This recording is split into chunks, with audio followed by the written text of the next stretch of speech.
Très bien, messieurs. Ben, écoutez, ça nous fait plaisir de vous voir. Donc, on va essayer, au travers de cette interview, un peu d'avoir de votre ressenti et surtout d'apprendre à vous connaître. Donc, je vais vous laisser un peu parler de vous individuellement. On va commencer par toi, donc, Michael. Guillaume. Il fallait que ça commence comme ça. Donc, ben, écoute, on est à ton écoute et n'hésite pas à nous mentionner tout ce que tu as envie.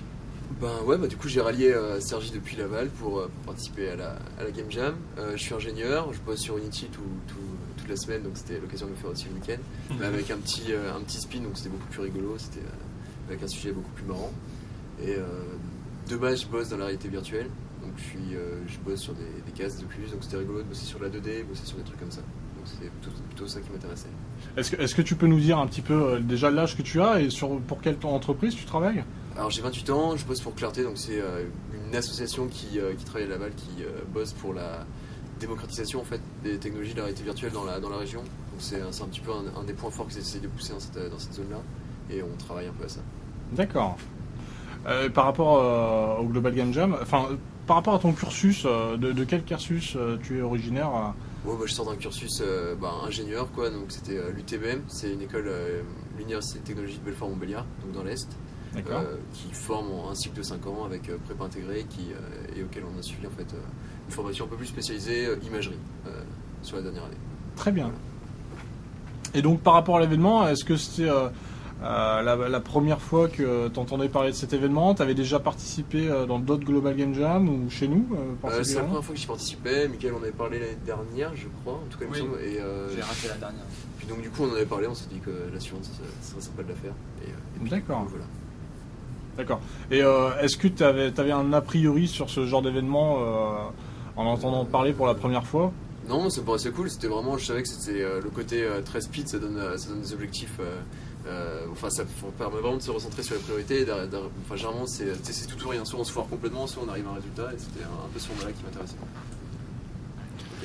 Ok. On va continuer avec ton premier collègue. Donc moi, c'est Michael. Et donc là, il y a deux Michael, donc c'est le premier Michael. Moi, je suis ingénieur aussi dans le développement, surtout web, donc je fais plutôt du HTML, des sites internet.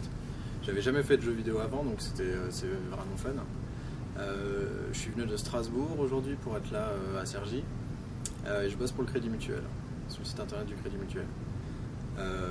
Je suis aussi ingénieur, donc j'ai fait une école d'ingénieur ici à Cergy parce que j'ai grandi ici. Ça faisait un petit retour au bercail sympathique. Et en fait, c'est l'autre Michael qui a ratissé large sur Facebook en demandant à tout le monde qui veut participer à la Game Jam. Et moi, je connaissais même pas le concept en fait. Du coup, je me suis dit que ce serait cool. Et puis, comme il a vachement insisté, je suis venu. D'accord. Donc, moi, j'étais là surtout pour faire de la musique et un peu aider un peu sur les travaux de design, découpage, maquettage, etc. Donc, pas déçu au final de participer à cet événement? Non, c'était top, ça faisait longtemps que j'avais pas tenu aussi longtemps sans prendre de douche.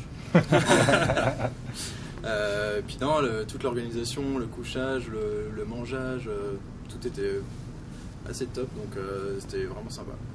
D'accord. On va continuer avec ton collègue alors? Moi, c'est le deuxième Mickaël. J'ai 29 ans, je suis de Cergy. Donc j'avais déjà entendu parler de la Game Jam par d'autres anciens collègues qui sont là aussi cette année. Ils ont pu faire la précédente. Moi, j'avais pas pu à ce moment-là et je m'étais dit la prochaine je la fais, c'est bon. Et donc l'idée c'était j'ai rassemblé toutes les compétences que j'avais pas, c'est-à-dire la programmation, la musique et le dessin. Voilà, j'avais rien. Et je me suis dit je vais ramener les meilleurs pour tenter de faire un truc bien. Moi le concept m'intéressait beaucoup, je connaissais et en fait ça me semblait être la seule façon de vraiment s'investir à fond et d'arriver à un résultat, que j'essaye chez moi de programmer des jeux vidéo, mais ça se passe pas toujours comme ça, on n'a jamais le temps, et là vraiment en y allant à fond ça s'est vraiment bien passé. Je vais pas parler de mon cursus, moi j'ai fait un master 2 en génie électrique et informatique industrielle, et je travaille donc en informatique industrielle dans une boîte de cartes à puce dans la région. Et je préfère pas qu'on dise leur nom, mais bon, on peut deviner. Et voilà, et le jeu vidéo ça m'a toujours intéressé, mais je n'ai jamais fait en école, et je vois très bien que je pourrai jamais en vivre, mais j'aimerais bien quand même m'investir un peu plus là-dedans, donc ça me semblait être un bon tremplin que de commencer comme ça et de prendre des automatismes un peu, de voir un peu comment ça se passe, pour peut-être faire ça, on va dire, plus épisodiquement tout le long de l'année. D'accord. Voilà. Et c'était aussi une super occasion de rassembler donc mon frère et mes potes. Guillaume, c'est la deuxième fois que je le vois, parce qu'on se connaît d'internet, mais il n'a pas hésité à venir et ça me fait plaisir.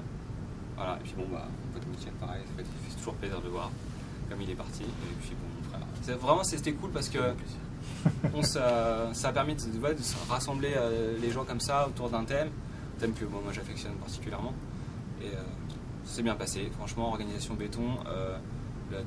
Effectivement, comme Mickaël disait, je ne m'attendais pas à un tel niveau en fait. Parce que la dernière fois, il me semble que l'endroit n'était pas pareil, on m'avait dit qu'il y avait des courants d'air ou quoi. Là, c'était béton, nickel, c'est vraiment aucun souci. Je suis vraiment satisfait. D'accord. On va continuer avec ton frère alors du coup. Moi c'est Yann, donc j'ai 31 ans et je viens ici sur l'insistance de mon frère qui a il a insisté, mais en fait j'ai vu qu'il avait vraiment la passion et la niaque, donc c'est ça qui m'a décidé à venir. Il allait faire une pause toilette et il revenait, il avait un cycle d'anime qu'il a fait sur son téléphone. Je me suis dit, ok, lui je vais le suivre parce qu'il a l'air d'être bien parti. Il travaille rapidement, enfin, j'essaye. Et moi ma spécialité c'est de faire du dessin animé. Je suis dessinateur, donc je me suis dit je connais pas le jeu vidéo, je suis un grand joueur de jeux vidéo. Mickaël, ça a toujours été mon premier rival. On s'est toujours battu pour pas être Luigi. Et je me suis dit, autant essayer de faire un petit proto. Ça peut être vraiment sympa, quoi. Et effectivement, je suis impressionné par l'organisation qu'il y a eu, parce que je m'attendais à une joyeuse bande de geeks comme une LAN party réunie dans une grande pièce. Et c'était vraiment top, quoi. Donc bravo à toute l'équipe et merci. D'accord. Et donc au niveau de ton cursus professionnel, est-ce que tu es à la recherche d'emploi ou tu as déjà... Moi je suis intermittent du spectacle, donc mes emplois ils durent entre une journée et puis 3 semaines. Donc je suis habitué à changer, je suis habitué aux charrettes. Ça pour moi c'était comme une journée de semaine, quoi, parce que j'ai l'habitude de faire ça, donc la seule différence c'est que je peux payer, mais au moins ça me fait plaisir.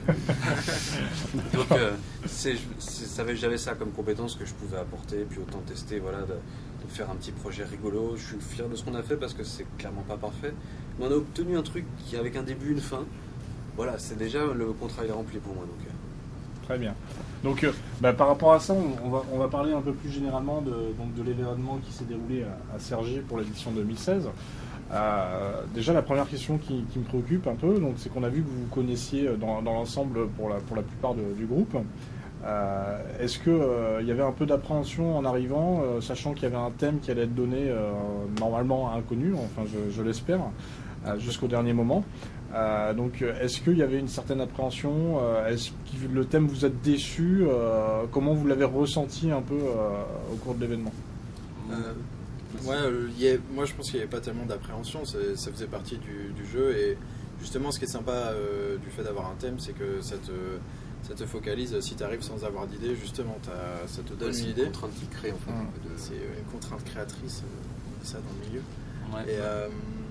Et après, nous, sur notre équipe, le thème qui était rituel, on s'est tout de suite dit, moi j'étais pas encore là, mais ils se sont tout de suite dit, parce que je suis arrivé un peu en retard, qu'il fallait le prendre un peu à l'inverse du sens premier de rituel.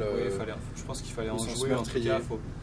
J'ai l'impression que les thèmes ils sont développés pour qu'on puisse justement les retourner et s'appuyer dessus, mais pas forcément commencer par de base, quoi. Être illustratif. L'idée effectivement c'est d'avoir des thèmes assez génériques qui permettent d'avoir une fusion, enfin vraiment une flopée d'idées complètement diversifiées et qui donnent au final une grande diversité dans les jeux pour qu'on ait à la fois des platformers, des jeux de réflexion, vraiment pas de contraintes, que ça soit 2D, 3D, c'est vraiment le but, une liberté totale, mais effectivement en suivant un thème. Donc ce qui est intéressant effectivement, c'est de voir un peu comment chaque groupe perçoit l'idée du thème et comment on va concrétiser cette idée, quoi. Donc effectivement c'est bien ça ce ressenti. Après, comme vous avez pu le voir les précédentes années, si vous vous souvenez pendant la présentation, il y avait d'autres thèmes où ça devient beaucoup plus difficile parce que il faut déjà vraiment comprendre le thème, parce que des fois un serpent qui se mord la queue, ça dit pas grand chose. Enfin, après il faut vivre l'événement pour voir ce que ça donne vraiment, mais effectivement il y a eu une bonne diversité cette année, je pense, au niveau de ces thèmes-là. C'est une lourde responsabilité de choisir le thème. Alors. Bon, pour nous, en tant qu'organisateurs locaux, c'est pas une difficulté, vu que le thème, pour rappel, est défini mondialement par l'organisation mère. Et donc, dans 633 villes, appliquer ce thème-là, ça doit être un réel challenge pour eux, en effet.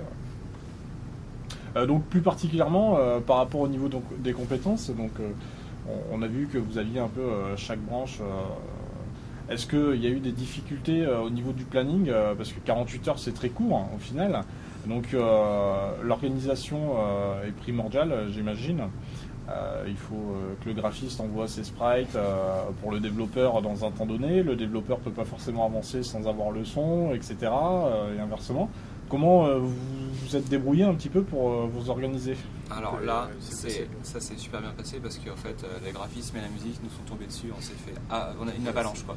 On en a beaucoup trop. On a tellement de trucs qu'on aurait pu utiliser qu'on n'a même pas eu le temps de faire. Ils ont fait tous les deux le dev. Je pense que nous, ce qu'on était un peu en retrait, c'est-à-dire par rapport à l'expérience de développement, parce que faire des dessins, c'est son job. Faire de la musique, t'as assuré comme une bête. Donc, ouais, globalement, c'était un truc quand même, c'est qu'il tout de suite il dit c'est grâce à la partie créa, mais ils avaient repéré les outils qui permettaient d'organiser, de hiérarchiser le travail, de le partager sur Internet. Et pour moi, c'était ça qui faisait on pouvait s'uploader des choses, on avait tout un chemin de fer à suivre. Et ça facilite vraiment en un clic avoir. C'est vrai qu'on avait un peu bossé à l'avance pour les outils. Pouvoir voir qu'est-ce qu'il nous reste à faire facilement, voir qu'est-ce qui a été déjà fait. Parce que du coup, Trello, Trello, c'est un système qui permet de créer des fiches comme ça à la volée. Ça marchait bien sur le format, c'était vraiment bien. Des petites fiches qu'on peut assembler, qu'on peut dans les listes. Enfin là, on a utilisé ça et ça nous a permis aussi de partager tous les assets. Du coup, on n'avait pas besoin de parler entre nous, c'était top. C'est pas un mot, du coup, il est non, c'était parfait. Ça Donc au niveau général de l'équipe, vous vous êtes rendu compte que vous aviez appris plein de choses en finale de chaque compétence en fait. Ouais, globalement, je pense que peut-être nous deux, on est resté avec Guillaume un peu plus dans notre carcan. Ouais. Alors que Mickaël, il a fait musique et design, il a pu se diversifier parce que justement, il avait de l'avance entre guillemets et nous, on prenait du retard entre guillemets sur notre moins de choses à faire sur la partie audio que sur le. Voilà, je pense qu'effectivement, on aurait pu, peut-être qu'on aurait pu s'organiser différemment pour faire tourner les postes, mais ça c'est pas, le besoin ne s'est pas fait forcément ressentir. Quoi. Ouais, la spécialisation, ça a du bon quand même. D'accord, dans un projet aussi court que ça. Oui, sur 48 heures, t'as pas tellement de temps de tourner, je pense. Vous l'avez bien envoyé, mais du coup, nous, on avait que l'embarras du choix. Est-ce que par rapport justement à la notion de partage, vous avez déjà eu la curiosité d'aller voir un peu ce que faisaient les autres groupes? Est-ce que les autres groupes sont venus vers vous pour voir un peu ce qui était fait chez vous? On a demandé, il y a eu des utilisations de Google Drive en particulier. D'accord. Tu parles au niveau des outils? Pour le partage des sources. Pour le partage des sources, mais plus l'environnement global. On était entre 50 et 60 sur l'événement. Est-ce qu'il y a eu des interactions avec les autres groupes On a discuté un peu avec nos voisins directs qui en plus avaient un super projet et qui étaient assez demandeurs par exemple de ma spécialisation. Et en échange, on a été tester leur jeu parce qu'il tout de suite il avait l'air fun, donc on s'est facilité pour voir. Mais ouais, on a eu des. Je pense que moi je me suis mis un peu la pression et du coup j'ai pas réussi à me libérer pour aller me balader et regarder un peu ce que faisaient les autres. Donc j'attends la présentation pour découvrir certains projets que j'ai même pas vus. Mais c'était bien, je pense que c'était bien de faire une petite pause le samedi pour faire une présentation en avance.